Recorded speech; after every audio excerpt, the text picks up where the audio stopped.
O guardião do umbral, espíritos apegados à terra. A teia do destino. Terceira parte.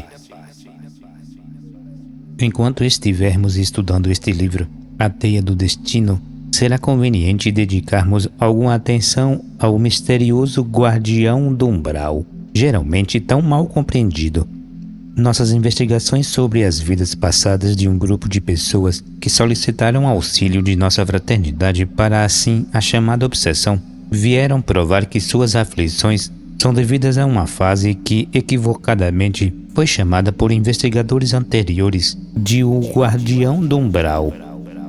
Quando esses casos são examinados simplesmente através da visão espiritual ou pela leitura dos registros etéricos, pode-se cair facilmente em semelhante erro, ou seja, confundir tal aparição com o verdadeiro guardião do umbral.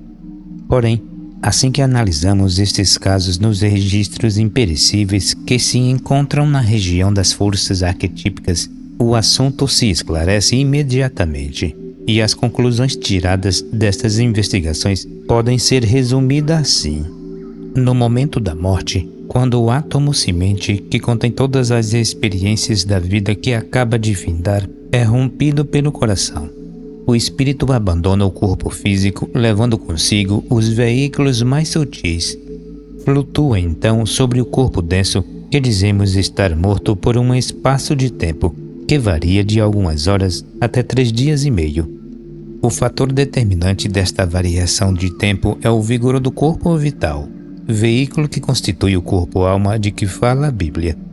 Há em seguida uma reprodução pictórica da vida, um panorama em ordem inversa, desde a morte até o nascimento, e as imagens são impressas sobre o corpo de desejos por meio do éter refletor neste corpo vital.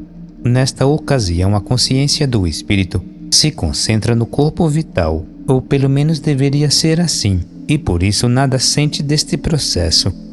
A imagem que foi impressa sobre o veículo do sentimento e da emoção, o corpo de desejos, é a base do subconsciente sofrimento no purgatório em consequência de nossas más ações, e também a base da alegria que sentimos no primeiro céu em virtude do bem praticado na vida passada. Esses foram os pontos principais que o autor pôde observar pessoalmente acerca da morte, na época em que lhe foi dado conhecer os primeiros ensinamentos e quando foi levado com a ajuda do mestre a presenciar as reproduções panorâmicas das vidas de pessoas que estavam atravessando as portas da morte. Investigações posteriores vieram revelar um fato adicional, isto é, que existe outro processo em ação nos dias importantes que seguem a morte. Uma divisão se realiza no corpo vital, semelhante à do processo de iniciação. Uma grande parte deste veículo, que pode ser chamado alma, une-se aos veículos superiores e forma a base da consciência nos mundos invisíveis depois da morte. A parte inferior, que é abandonada, volta ao corpo físico e flutua sobre a tumba na maioria dos casos, como já foi explicado no conceito Rosa Cruz do Cosmos. Esta separação do corpo vital não se verifica igualmente em todas as pessoas, e isto depende da natureza da vida vivida e do caráter de quem estiver passando para o além. Em casos extremos, esta divisão varia muitíssimo dos considerados casos normais. Este ponto importante nos levou a pensar em vários casos de suposta obsessão de espíritos que foram investigados pela sede mundial. Com efeito, foram esses fatos que desenvolveram descobertas assombrosas de alcance extraordinário, efetuadas em nossas investigações mais recentes, relativas à natureza das obsessões sofridas pelas pessoas que nos procuraram. Como podemos compreender, a divisão do corpo vital em tais casos, indicou uma preponderância do mal. Efetuaram-se, então, grandes esforços para descobrir se havia outra classe de pessoas com uma divisão diferente, em que se manifestasse a preponderância do bem.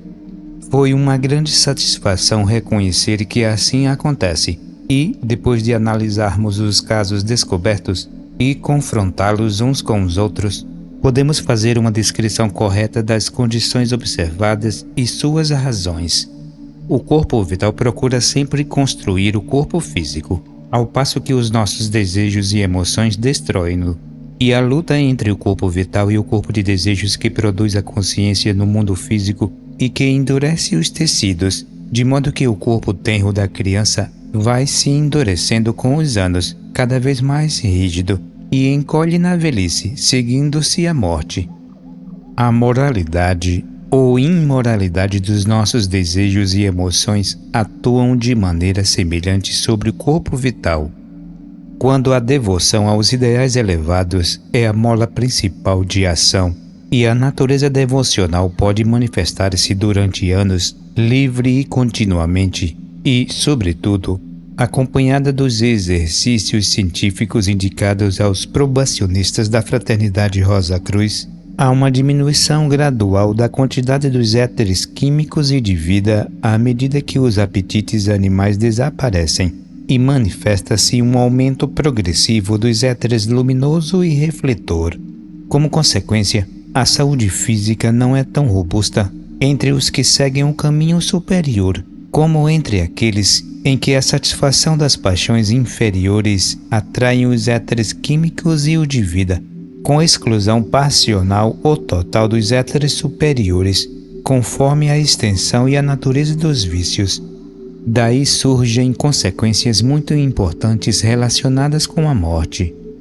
Como é o éter químico que consolida as moléculas do corpo denso para que permaneçam em seus respectivos lugares e as conserva nele durante toda a vida, quando existe somente um mínimo desse material? A desintegração do veículo físico depois da morte deve ser muito rápida. O autor não pôde comprovar isso, porque foi muito difícil encontrar homens de vocação espiritual elevada que tivesse falecido na ocasião. Mas parece que deve ser assim pelo fato registrado na Bíblia referente ao corpo de Cristo, que não foi achado na tumba, quando o povo foi buscá-lo. Como já dissemos em relação a este assunto, Cristo espiritualizou o corpo de Jesus tão altamente, tornando-o tão vibrante, que lhe foi quase impossível conservar as partículas no lugar durante o seu ministério. Este fato já era do conhecimento do autor através dos ensinamentos dos irmãos maiores e das investigações feitas por ele mesmo na memória da natureza. Porém, a conexão deste fato sobre a morte e a existência pós-mortem não era até então do seu conhecimento. O verdadeiro guardião do umbral é uma entidade elemental criada nos planos invisíveis por todos os maus pensamentos e obras que não se transmutaram durante todo o período passado de nossa evolução. Este guardião está guardando a entrada dos mundos invisíveis e desafia nosso direito para neles penetrar. Esta entidade deve ser eventualmente redimida ou transmutada. De nossa parte, devemos gerar equilíbrio e força de vontade suficientes para enfrentá-lo, antes que possamos entrar conscientemente nos mundos suprafísicos. Como já dissemos, uma vida mundana aumenta a proporção dos éteres inferiores do corpo vital, em prejuízo dos mais elevados. Da mesma forma, uma pessoa que leva unicamente uma assim chamada vida pura e sem excessos tem uma vida melhor do que a do aspirante à vida superior, pois as atitudes do último constroem um corpo vital composto principalmente dos éteres superiores. Ele ama o pão da vida mais do que o sustento físico e, portanto, o seu instrumento se torna cada vez mais flexível, nervoso e delicado, uma condição sensível que gradualmente impulsiona para as coisas do espírito e que se torna uma tarefa difícil do ponto de vista físico. Na maior parte das pessoas, há uma tal preponderância do egoísmo e um desejo de extrair o máximo da vida que ou estão empenhados em afastar as adversidades da sua porta, ou se acham acumulando posses e cuidando delas. Daí terem muito pouco tempo ou inclinação para se dedicarem à cultura da alma, tão necessária ao verdadeiro êxito da vida. Muitas vezes, o autor ouviu homens dizerem que suponham ser suficiente pagar a um pastor para estudar a Bíblia durante 6 dias e no 7º dia fazer-lhes um resumo, supondo que isso era tudo que devia ser exigido para adquirir um bilhete para o céu. Os homens se filiam às igrejas, fazem as coisas normalmente consideradas nobres e retas, e no resto do tempo se divertem. Consequentemente, é tão pouco o que permanece na vida da maioria das pessoas, e a evolução é tão desesperadamente lenta que, até que possam ver o ato da morte nas regiões superiores do mundo do pensamento concreto e, por assim dizer, olhar para baixo, parece que nada se salva no corpo vital. Este corpo parece que retorna completo ao corpo físico, flutuando sobre a tumba até se desintegrar simultaneamente com o último. Na verdade, a parte aumentada adere aos veículos superiores e seguem com eles até o mundo do desejo, onde formará a base da consciência pela vida no purgatório e no céu, geralmente permanecendo aí até que o homem entre no 2º céu e se una às forças da natureza, no esforço de criar para si mesmo um novo ambiente. Nessa ocasião já foi absorvido ou quase totalmente absorvido pelo espírito, e qualquer coisa que ali permaneça de natureza material desaparecerá rapidamente. Deste modo, a personalidade da vida passada se desvanece e o espírito não voltará a encontrá-la em suas vidas futuras na Terra. Entretanto, existem pessoas de natureza tão perversa que apreciam a vida gasta em vícios e práticas degeneradas, vidas brutais, e até se comprazem em fazer sofrer. Algumas vezes chegam a cultivar artes ocultas com propósitos malignos, para poderem ter maior domínio sobre suas vítimas. Suas artes demoníacas, suas práticas imorais, resultam no endurecimento do seu corpo vital. Em tais casos extremos em que a vida animal predominou, quando na vida terrena precedente não houve expressão de alma, a divisão do corpo vital, de que falamos antes, não pode ocorrer com a morte, uma vez que não existe linha divisória. Assim, se o corpo vital gravitasse de volta ao corpo denso e ali se desintegrasse gradualmente, o efeito de uma vida perversa não teria consequências tão sérias. Mas infelizmente em tais casos existe uma algema interna entre os corpos vital e de desejos que evita a separação. Temos observado que quando um homem vive quase exclusivamente uma vida superior, seus veículos espirituais são alimentados em detrimento do inferior. Agora, pelo contrário, quando sua consciência está enfocada nos veículos inferiores, ele os fortalece imensamente. Devíamos entender que a vida do corpo de desejos não se acaba com a partida do espírito, pois permanece um resíduo de vida e de consciência. Em casos normais, o corpo vital também é capaz de sentir levemente as coisas durante alguns dias após a morte. Daí o sofrimento causado pelo embalsamento, pelas autópsias, etc., logo após a morte. Porém, quando uma vida inferior endureceu-o e tornou-o forte, ele possui uma tenacidade para aferrar-se à vida e uma habilidade de nutrir-se dos odores dos alimentos e das bebidas alcoólicas. Algumas vezes, tal como um parasita, alimenta-se das pessoas com quem se põe em contato, como se fosse um vampiro. Assim, um homem mau pode viver invisivelmente entre nós durante muitos anos, e tão junto que estará mais perto do que nossas mãos e nossos pés. Ele é muito mais perigoso do que um criminoso em corpo físico, porque tem meios para impelir outras pessoas a praticarem atos puníveis, degenerados e criminosos, sem que tenha medo de ser detido e castigado pela lei. Semelhantes seres são, portanto, uma das maiores ameaças para a sociedade. São culpados de terem causado a prisão de muitos, de dissolver muitos lares e de haver provocado uma quantidade incrível de infelicidades. Sempre abandonam suas vítimas quando estas caem nas garras da justiça. saboreiam a dor e a desgraça delas, constituindo isso parte do seu esquema diabólico. Há outras classes que se deleitam em adotar uma postura angélica nas sessões espíritas, onde também encontram vítimas, as quais insinuam práticas imorais. Os denominados poltergeist, que se comprazem em quebrar pratos, derrubar mesas, levantar os chapéus das cabeças e fazer brincadeiras desta natureza nas sessões espíritas, também estão incluídos nesta classe. A força e a densidade do corpo vital de tais seres facilita-lhes essas manifestações físicas muito mais do que para aqueles que ultrapassaram o mundo do desejo. Com efeito, os corpos vitais desta classe de espíritos são tão densos que quase se aproximam do estado físico, e constitui um mistério para o autor que as pessoas que foram enganadas por tais entidades não as tenha visto.